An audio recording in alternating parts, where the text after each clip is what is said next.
High বন্ধুরা, আমরা বাড়িতে এরকম উলের মাধ্যমে সুন্দর ফুলদানি বানিয়ে নিতে পারি। উলের ফুলদানি তো দেখা কেমন করে করছি। প্রথমে আমরা পাতা করব। তো সবুজ কালার উল নিয়ে এভাবে চেনের মতো লম্বা এভাবে ঘর বুনে নেওয়া হলো। তারপরে এভাবে গুনতাল ঢুকিয়ে দিয়ে এবার এমব্রয়ডারির মধ্যখানে এভাবে ঢুকিয়ে সেলাই করে নিতে হবে।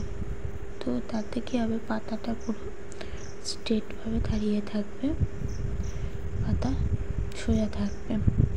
তো এটা আমরা দুদিকে দিয়ে দিলেই খুব সুন্দর খাড়াভাবে পাতাটি থাকবে। যেহেতু এটা আমরা ফুলদানি করছি, তাহলে আমাদের জিনিসটা খাড়া না থাকলে ভালো লাগবে না, লেতে পড়লে পাতা ভালো লাগবে না।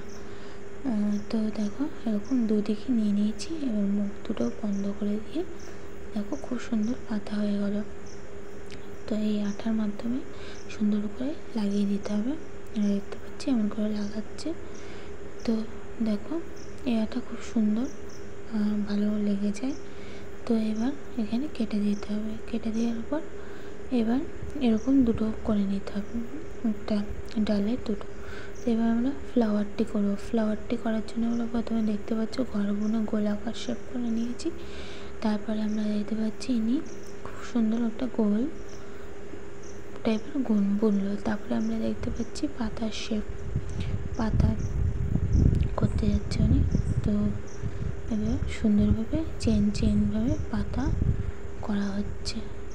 তো উলের কালারটাও খুব মিষ্টি আর পাতার কালারটাও খুব মিষ্টি, দুটো একসাথে জোট হলে খুবই ভালো লাগবে। তো এভাবে দেখো পাপড়িটি করা হচ্ছে,